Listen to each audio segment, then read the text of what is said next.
कह रहे थे कि आप सिर्फ देवीनगर शांतिनगर के आमदार हो और यहाँ के नहीं, तो ऐसा क्या हुआ था कि आप यहाँ पे ज्यादा ध्यान नहीं दे पाते? देखिए, लोग नहीं कह रहे थे, एक व्यक्ति कह रहा है। लोगों के मन में ये बिठाने की कोशिश की जा रही है। मैं भी वो व्यक्ति का नाम नहीं लेना चाहता हूँ, लेकिन लोग चाहते हैं कि हमारी दूरियां रहे, डिवीजन में लोग बांटे रहे, लेकिन ऐसा कभी नहीं है। बहुत सारे लोग यहाँ गवाही देंगे कि जब भी ये बुलाते मैं आता हूँ, और मैं मन से कभी भी जात धर्म को नहीं मानता। मैं सिर्फ ये मानता हूँ इंसानियत। मैं ये मानता हूँ कि मैं सभी का आमदार हूँ, सबका मेरे को उतना ही अधिकार है और उतनी क्षमता से मैं काम करना चाहता हूँ।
डॉक्टर बनना चाहते हो या हेल्थ केयर फील्ड में अपना करियर बनाना चाहते हो तो भिवंडी के स्टूडेंट्स के लिए है एक शानदार opportunity. The right way institute में मिल रहा है 1 ईयर नर्सिंग असिस्टेंट कोर्स सिर्फ 4,999 रुपए में, वो भी सिक्योर जॉब अपॉर्चुनिटी के साथ। इसके अलावा आप MLT, DMLT, x-ray technician, OT technician और डायलिसिस टेक्नीशियन जैसे प्रोफेशनल कोर्सेज भी कर सकते हो। Easy installments, government scholarship, online and offline classes, experienced faculty, 100% job assistance. तो आज ही कॉन्टैक्ट करें द राइट वे इंस्टीट्यूट और अपने हेल्थ केयर करियर की शुरुआत करें। हमने सब जानकारी देंगे आज मानसरोवर की जनता के बीच आपका समाधान देना। मैं मानसरोवर की जितनी भी सोसाइटीज़ हैं और जो उनकी संस्था है, उसका सबसे पहले तो तहे दिल से शुक्रिया अदा करता हूँ कि इतनी बड़ी सभा यहाँ पर हो गई। मैं तो सोचा था कि किसी सोसाइटी में बैठना है, लेकिन मैं पुरोहित जी का और शेट्टी साहब का बहुत तहे दिल से शुक्रिया अदा करता हूँ कि मानसरोवर के मसलों पर, मानसरोवर के जितने भी प्रॉब्लम्स हैं, उनके ऊपर आज संवाद हुआ। सम्मान्य महापौर महोदय खुद यहाँ पर थे, सभी नगर सेवक थे, और मुझे उम्मीद है कि जिन मुद्दों पे हमने चर्चा की उस पे हम आगे जाके परफॉर्म कर पाएंगे। लोग कह रहे थे कि आप सिर्फ देवीनगर शांतिनगर के आमदार हो और यहाँ के नहीं, तो ऐसा क्या हुआ था कि आप यहाँ पे ज्यादा ध्यान नहीं दे पाते? देखिए, लोग नहीं कह रहे थे, एक व्यक्ति कह रहा है। लोगों के मन में ये बिठाने की कोशिश की जा रही है। मैं भी वो व्यक्ति का नाम नहीं लेना चाहता हूँ, लेकिन लोग चाहते हैं कि हमारी दूरियां रहे, रिलीजन में लोग बांटे रहे, लेकिन ऐसा कभी नहीं है। बहुत सारे लोग यहाँ गवाही देंगे कि जब भी ये बुलाते मैं आता हूँ, और मैं मन से कभी भी जात धर्म को नहीं मानता। मैं सिर्फ ये मानता हूँ इंसानियत। मैं ये मानता हूँ कि मैं सभी का आमदार हूँ, सबका मेरे को उतना ही अधिकार है और उतनी क्षमता से मैं काम करना चाहता हूँ। आरसीबी से लेकर जो मानसरोवर का जो रोड है काफी खस्ता हालत में है और कई सालों से खस्ता हालत में, उसको लेकर जो है काली दिवाली भी मनाई गई थी, तो उसके बारे में तो कब तक वो? देखिए, मैं अभी आपको ये सम्मान्य मुख्यमंत्री का जो है तत्काल कार्रवाई करा करके, जब भी CM ऐसा लिखते हैं इसका मतलब काम होना ही चाहिए।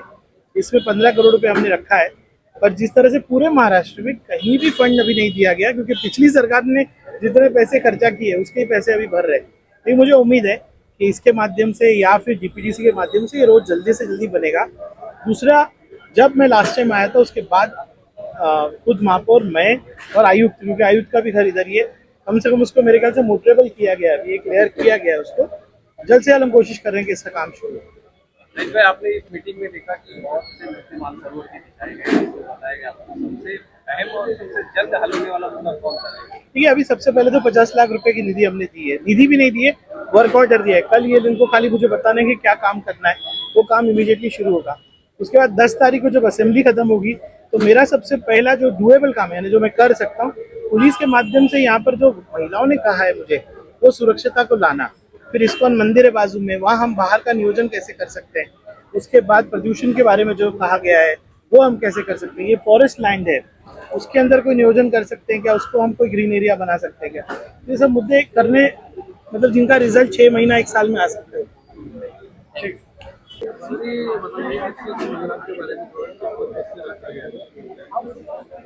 ये एक्चुअली क्या हुआ, हम लोग पिछले 8-10 साल से मानसरोवर में हम लोग काम से वंचित थे। हमारा ना गटर साफ हो रहा था, छोटी छोटी बातें। और मानसरोवर ऐसा था जैसे मानिए कि एक आदिवासी पाड़ा रहता है ना एक शहर के बाहर, ऐसा हाल यहाँ पर मानसरोवर का हमारे पिछले नेताओं ने किया। करोड़ों रुपए का फंड आया, उधर जाकर पता किया तो बोले वो फंड गया, ये फंड गया, लेकिन मानसरोवर में कभी खस्ता रोड, गटर नहीं, गटर साफ नहीं। हमारे यहाँ पर देखिएगा साहब, इतना बड़ा तालाब खूबसूरत, उस पर कभी सिर्फ ध्यान नहीं दिया। आप लोग अभी आए होंगे तो असली भी रोड से आपने देखा होगा रोड की क्या हालत है। तो ये सब चीजों से लोग परेशान थे, तो सबने एक निर्णय लिया कि हम लोग आमदार साहब को और महापौर साहब को यहाँ पर बुलाएंगे और उनसे हम लोग दरखास्त करेंगे। तो आज हम लोग इतने खुश है और इतने यशस्वी हो गए कि आमदार साहब ने आते साथ हमको 50 लाख का वर्क ऑर्डर दे दिया और काम दे दिया और बोला तुमको जिसमें करने का खर्चा हो करो, और जिम्मेदारी मुझे दिया। तो मुझे बड़ा आनंद है, मैं सभी मानसरोवर के रहिवासियों का, फ्लैट धारकों का, सेक्रेटरीज का, चेयरमैन का और सदस्यों का, सबका मैं एकदम दिल से धन्यवाद करता हूँ। और हमारी महिला जो है, जैसे ताई है, ऐसे बहुत लोगों ने हमको मदद किया करके ये कार्यक्रम यशस्वी हुआ। बस।